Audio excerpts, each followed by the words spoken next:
सरकार के बारे में पढ़ेंगे। Yes sir. चलिए, अच्छा कोई बच्चे बता सकते हैं सरकार क्या है? Yes sir. बताइए। राज्य की इच्छाओं को पूर्ति करने वाले संगठन को सरकार कहते हैं। बहुत सुंदर। राज्य की इच्छाओं को पूर्ति करने वाले जो संगठन होते हैं, जो संस्था होते हैं, उन्हें हम क्या कहते हैं? सरकार कहते हैं ना। या किसी देश या राज्य जो होता है ना, उस समुदाय को चलाने के लिए, नियंत्रित करने के लिए शक्ति होती है जो पूरे देश को चलाने के लिए होता है, तो उसे हम सरकार कहते हैं। राष्ट्रपति सरकार है ना, मुख्यमंत्री सरकार है, राज्यपाल सरकार है। अब इसमें केंद्र सरकार भी आ जाते हैं और राज्य सरकार भी आते हैं। तो जो केंद्र सरकार होते हैं, प्रधानमंत्री, राष्ट्रपति, उपराष्ट्रपति, ये केंद्र सरकार में आते हैं जो देश के लेवल पर होते हैं। समझ में आ गया? और राज्य सरकार जो राज्य में होते हैं, जैसे मुख्यमंत्री हो गया, राज्यपाल हो गया, मंत्री परिषद जितने भी हो गए, ये क्या है? राज्य सरकार है। बात समझ में आ रही है? क्लियर हो रहा है?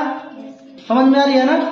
तो चलिए आप लोग यहाँ पे ध्यान देंगे कि जो सरकार हम बता रहे थे कि सरकार जो है राज्य की इच्छाओं को पूर्ति करने वाले संगठन को हम लोग क्या कहते हैं? सरकार। जैसे आप समझ सकते हैं कि जैसे आपके घर में जो पेरेंट्स होते हैं, जो भी आपका इच्छा होता है, या कलम खरीदना हो, कॉपी खरीदना हो, या कोई भी चीज, तो आप जो है किनसे जो है मांगते हैं? मम्मी पापा से मांगते हैं। यानी आपकी इच्छाओं को पूर्ति कौन करता है? मम्मी पापा करते हैं ना। तो भी आपके लिए क्या है? सरकार है। ठीक उसी प्रकार से जो हम देश में रहते हैं, तो देश के जितने भी नागरिक हैं, है ना, जितने भी पब्लिक हैं, जो उनकी आवश्यकता जो होती है तो सरकार से मांगे करती है और सरकार उनकी जो है पूर्ति करता है। तो हम सरकार कर सकते हैं। क्लियर है ना? Yes sir. सरकार सबको समझ में आ गया? Yes sir. आप देखेंगे कि सरकार के जो है वो कितने अंग होते हैं? 3। सरकार के 3 अंग होते हैं ना। एक अंग और होता है, 4 स्तंभ होते हैं, पर हम आपको 3 बताएंगे, 4 के भी बारे में बता देंगे। 3 अंग कौन कौन से हैं? विधायिका, कार्यपालिका, न्यायपालिका। हाँ, विधायिका, कार्यपालिका और न्यायपालिका। क्लियर है? Yes sir. अब यहाँ पे ध्यान देंगे कि जो विधायिका है ना, इसको अंग्रेजी में क्या बोलते हैं? लेजिस्लेटिव। हाँ, लेजिस्लेटिव। ठीक है, लेजिस्लेटिव ना, विधायिका इसको बोला जाता है। क्लियर है सबको? Yes sir. अब इसका काम क्या होता है? कानून को बनाना। कानून कौन बनाता है? सरकार। हाँ, विधायिका बनाता है। समझ में आ गया कि नहीं? अब विधायिका के पास इतना टाइम नहीं है कि उस कानून को जाके वहाँ पे जो है फॉलो करे, सिर्फ इसका काम है बना देना।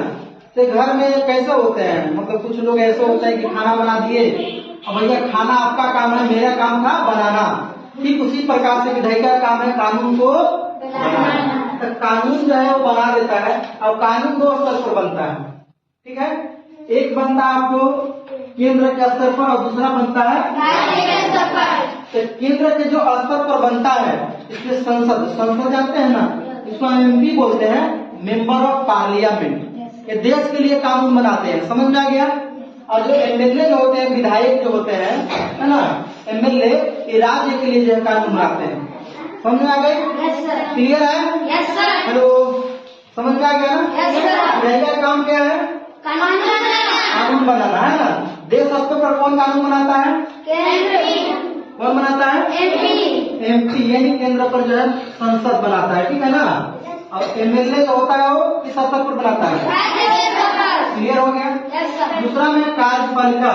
ठीक है, कार्यपालिका, देखिए कार्य का मतलब ही काम करना। तो कार्यपालिका का काम क्या होता है? कानून लागू करना। कानून को लागू करता है। जैसे जिस तरीका से कोई अगर मकान बना रहे हैं, बिल्डिंग बना रहे हैं, है ना, कोई मकान बन रहा है, 1 मिनट रुक जाओ, बस 1 मिनट